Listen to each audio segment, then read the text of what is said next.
session up online, so feel free to speak openly and ask any questions. It's just the presentations that came through. Good morning, everybody. Can everybody hear me? Yes. I've got the mic on. Great.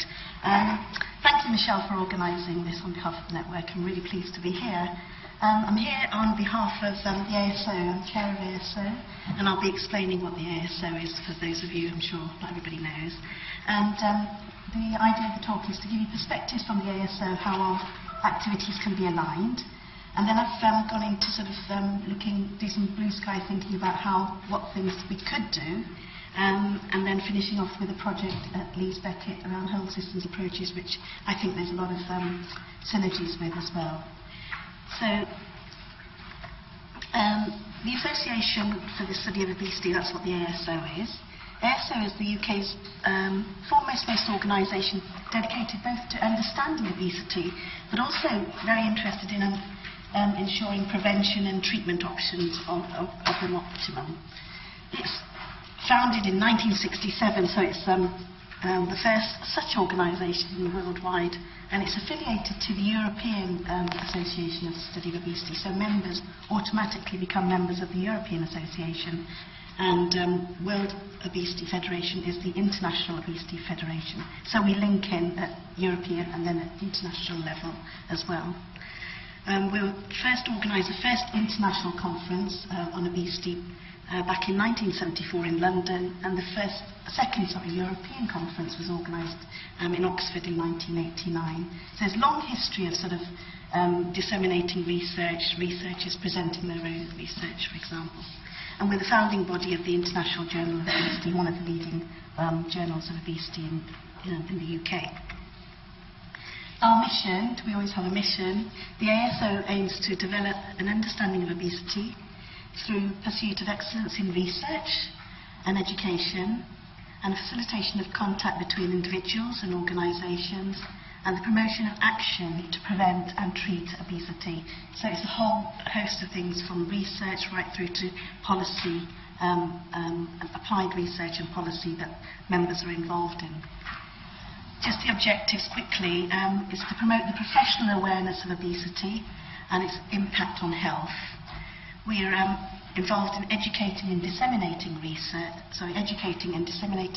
research on the causes, consequences, treatment and the prevention of obesity. We provide opinion leadership in the UK. For example, at the moment we're working with the Royal College of Physicians along with 18 other stakeholder organisations related to obesity, and we're producing a consensus statement for the government in preparation to inform the new childhood obesity policy that's going to be coming out, I've been told, in January now. So we've put together what our consensus is around policy interventions that should inform that policy, the government's policy.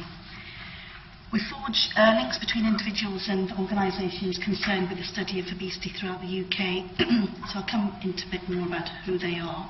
And we basically offer opportunities for networking. So we connect active researchers and practitioners from diverse disciplines who contribute to the development of the evidence base.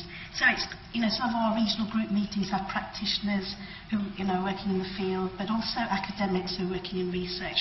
So that interaction is really fruitful because it leads to, collaborations, research ideas, training, education, for example. And like I said before, we provide appropriate input on the UK perspective to European discussion and debate about food policy and nutrition policy around obesity, as well as working with the World Obesity Federation. So some of their courses on the scope courses we contribute to, or our members contribute to.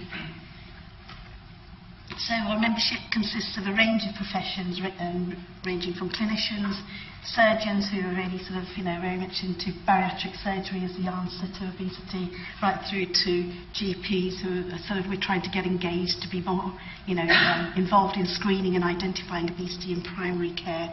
So the whole host of clinicians, scientists, basic scientists. We had an excellent conference in Glasgow in September, and it was very much aimed at the basic scientists to really sort of attract them back into the organisation and contribute to the evidence base and educate the delegates.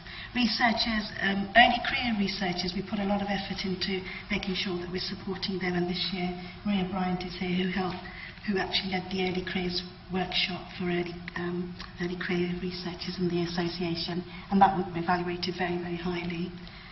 We have allied health professionals, nutritionists, dietitians working in the field of obesity, research and education, psychologists, behavioural psychologists from there, opinion leaders, advocacy groups, so weight concerned, people who sort of advocate for obesity, commercial weight management companies, Weight Watchers, Slimming World are our members, various members from the food industry and policy makers from the government. There's a whole host of, our membership consists of a diverse range of people.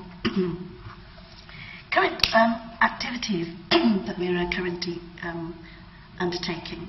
We're very well known for our conferences. We used to have 2 one-day conferences a year. We've just changed the model to 1 two-day conference back in 2014, the UK Conference on Obesity. We had the first one in Birmingham last year, and then this year we've held one in Glasgow, and next year it's Nottingham, and we are really sort of in the planning stages of that. And it's 2 days of sort of lectures, workshops, some of them are delegate-led workshops, member-led workshops and symposiums, posters.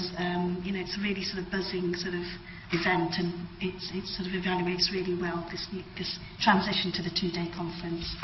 We've also got a network of regional groups, so you have opportunity to link in at local level. 9 regional groups throughout the UK that successfully link our researchers who are active in research with the practitioners who work in the field, and again they are really well attended, and the ideas for topics to cover come from the practitioners, come from the local researchers, so they're really much more local-led issues that can be debated in those seminars. We undertake consultations and we also respond to the media. So consultations, as trustees of the ASO and members, we contribute to consultations, for example, Public Health England, NICE Guidance that are putting out scoping consultations, the second report that came out on carbohydrates and sugar. We've sort of had input into all of those major sort of policy documents that have been released recently or over the recent years. We've been involved in NICE, for example. A lot of our members are either on programme development committees or they present expert testimonies to these committees that inform the guidance that comes out. DH policy guidance that came out on commissioning child weight management and adult weight management services. Our members were part of those discussions and informed the guidance there. We were involved in the social marketing campaign, the Change for Life, agreeing what the messages were with the government, so we have been putting those kind of initiatives, and obviously respond to the media as requested. We also have rewards. AS operates a range of awards for best practice for early career researchers and those practitioners who are really undertaking good practice that really needs to be shared. So, coming on to the ASO and the Strategic Network for Obesity, how are our activities aligned? Well, I was quite excited when I heard and when I was approached by Michelle, because I was thinking, yeah, a lot of the work that we do is aligned to what the vision for this network is. So we, along with Obesity Network, we're bringing together established researchers, including the early career researchers. We've got this really group of experts there, and the idea would be to develop novel and innovative research opportunities from that. And I hope that we'll be able to answer, and this is what ASO are all about as well, answering those fundamental questions about the etiology of obesity that could be then applied. It's very much applying it to prevention, early identification of obesity, and basically improving the science around the development of obesity and developing much more targeted and tailored interventions.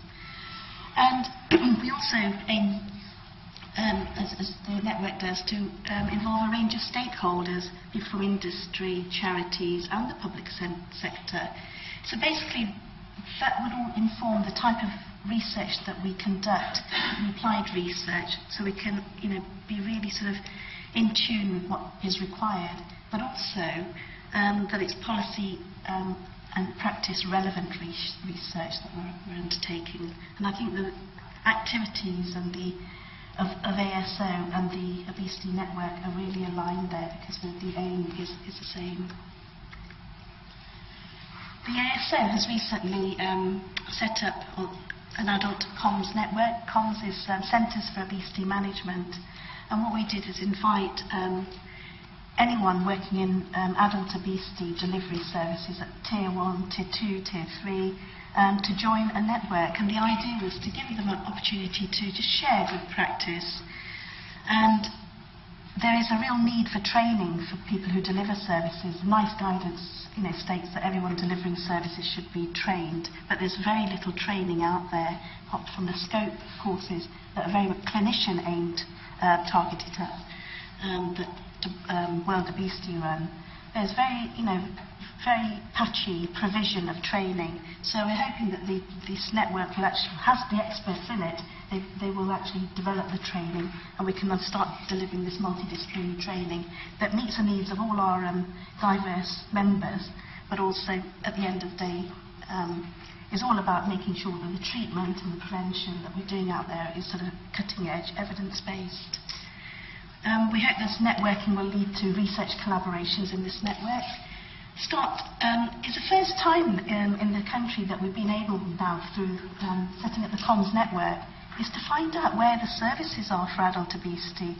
Up until now, I don't think there's been any sort of knowledge of exactly what services and what provision there is out there. So this hopefully will give us an idea of where the services are, where the gaps are, and that for the UK is for the first time. So mapping the services, and also therefore having access to data from all these centres, looking at how they measure the outcomes, what kind of outcomes are they measuring, and what kind of effectiveness are we seeing in these interventions. So that is quite exciting. We're just launching this next week in London, along with our London regional group. We're having a joint launch of the London regional group, which we haven't sort of been very active in there, but also joining with the comms network.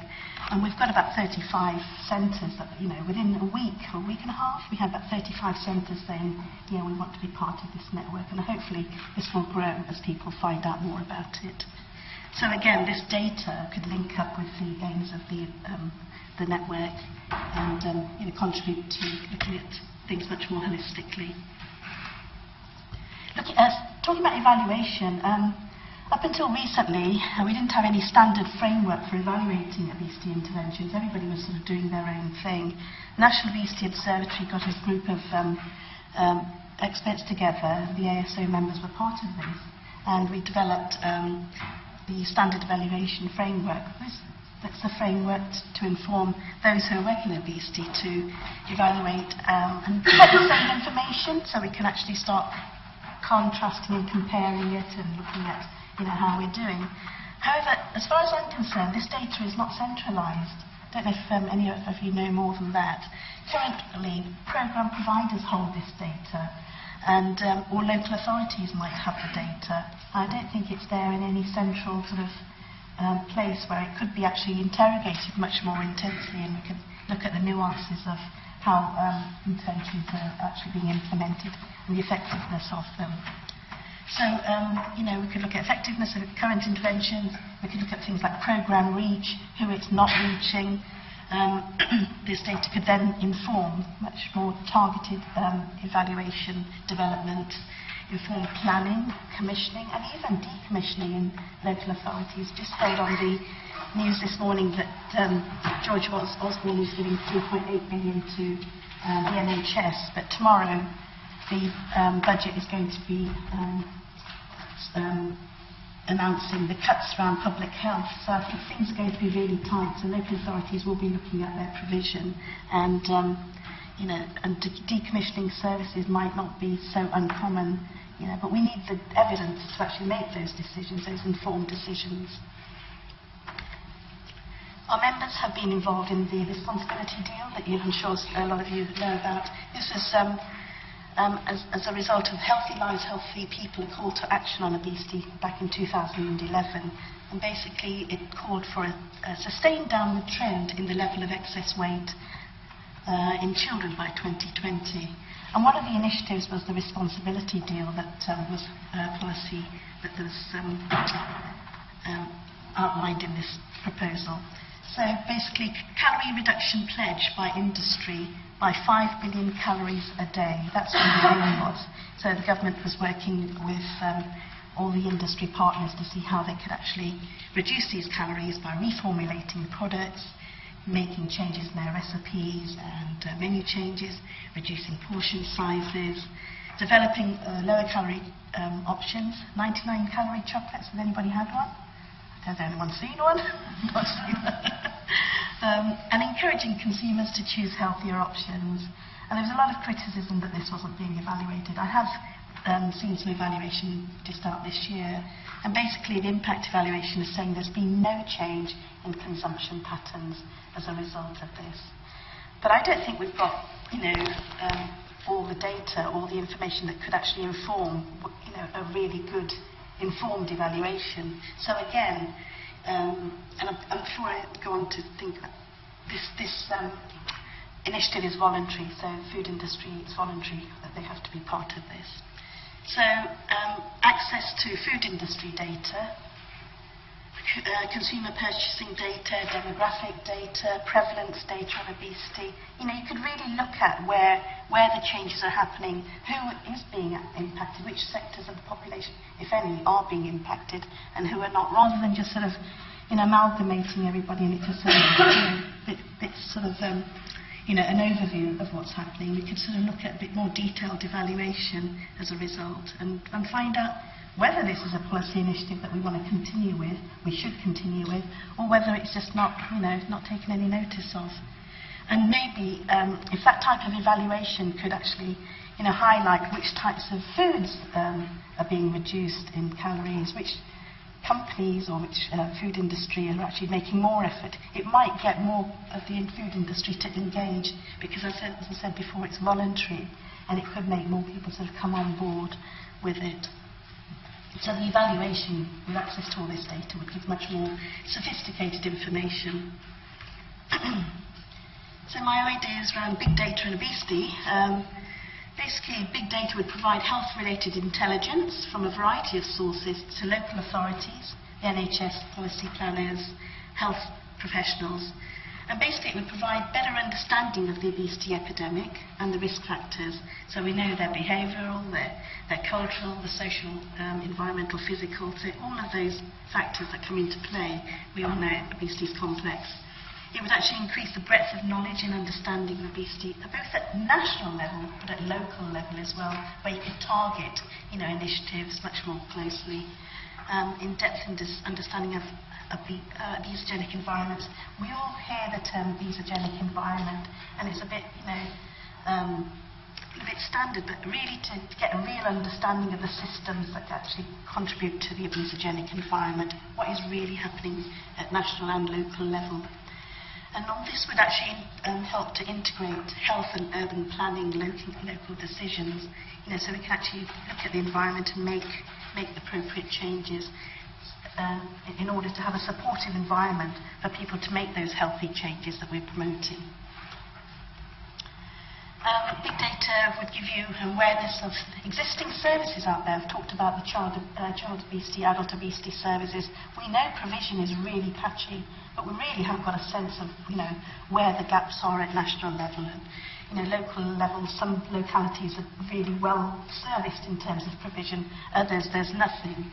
So mapping these services would give you, areas where, and information to policymakers and commissioners to actually think about where they should be commissioning.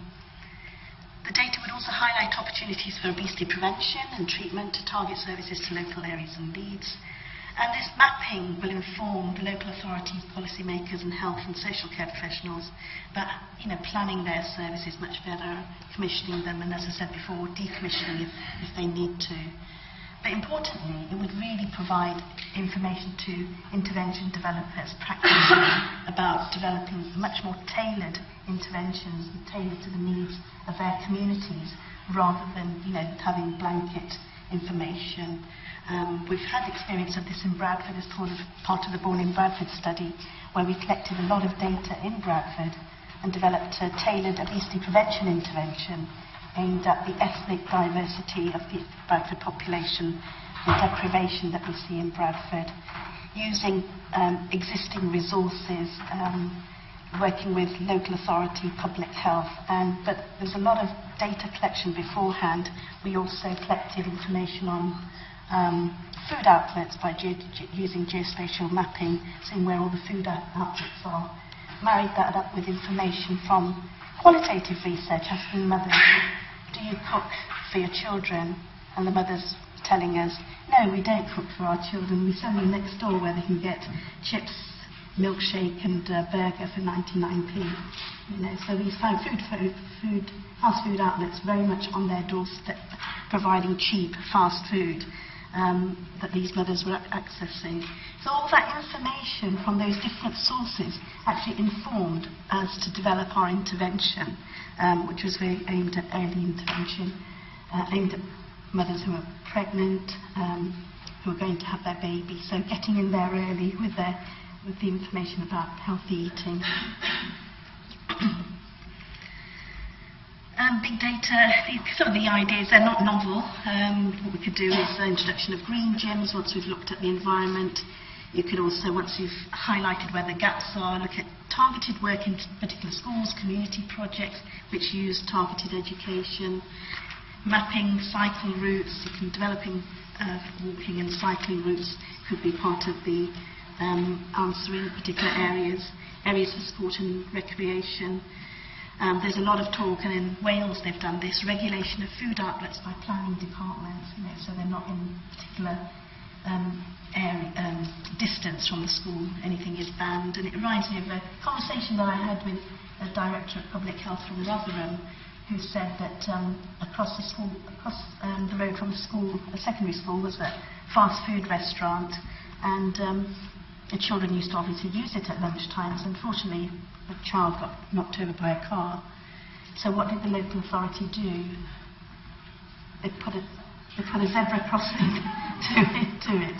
So, you know, we just want people to just think much more holistically about the impacts. So town planners, you know, where, and you're going to be talking about this next, where are they going to be citing fast food restaurants, or, you know, so looking at the health impact assessment of the decisions that they're making, what kind of impact will it have on obesity, looking at cycling routes, looking at green spaces.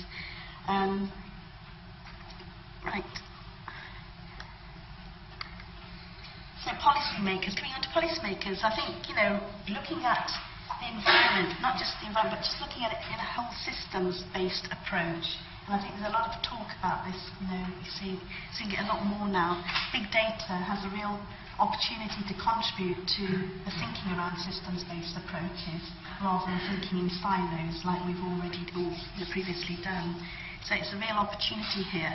So we can address obesity at much more multi-level governance structures, you know, local levels, regional levels, national levels.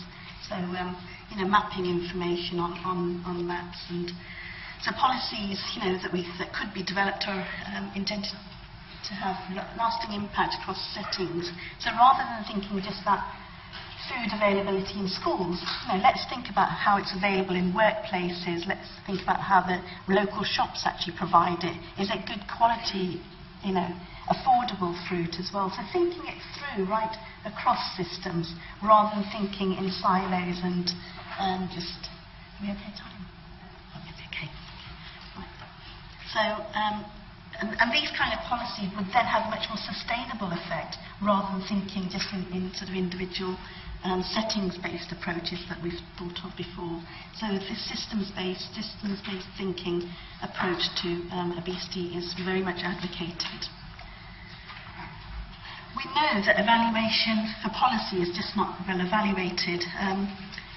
The big data would allow you and others, people sitting in the audience, have much more expertise around modelling, statistical and data analytical skills there, but modelling to evaluate the impact of the tax on sugary, soft sugary drinks. There's been a lot of debate of whether we should have it, whether we shouldn't have it. At the moment, my understanding is that the government is not going to go for the 20% tax on sugary drinks. But if they do, then it should be evaluated. And the big data, having data on consumer purchasing data, who buys it, would actually give you information on where the impact would be. And, you know, is it just going to be impacted on low-income people as it's, you know, espoused? But we don't know for certain. So I think, you know, having the access to big data could actually contribute to evaluating some of these policies that the government is thinking about, and also evaluating them during and afterwards as well. It is also, as part of this package, that Public Health England have actually included in their report on sugars to the government around this child obesity policy. They've recommended that food advertising should be monitored, and food promotion, so where food is cited in retail outlets, so it's not at the checkout, sugary food isn't available at the checkout. So all these initiatives are part of the policy that Public Health England are promoting, or encouraging the government to include in their child obesity strategy. Again, I think big data has opportunity there to evaluate some of these policies, looking at all the data from the different sources, you know, consumption behaviour, food buying, retail, you know, loyalty cards are out there, aren't they? They have masses of really detailed information. And you could actually look at the impact of these interventions. Evaluating the impact of green spaces, recreational space, cycling routes. Again, you know, it's not really done that well. We just know that, oh, it works in some and it doesn't in. But where, you know, what we want to know is where it works, what are they doing well, what's good about it, where it's not working well, what are the reasons. We don't know the reasons why it's just blanket yes or no, it works or not. Just like the responsibility deal, it's not had any impact on consumption. We don't know why, on who. I think big data would actually allow us to look at, you know, information much more, you know, in detail, much more sophisticated analysis, which would be much more informative.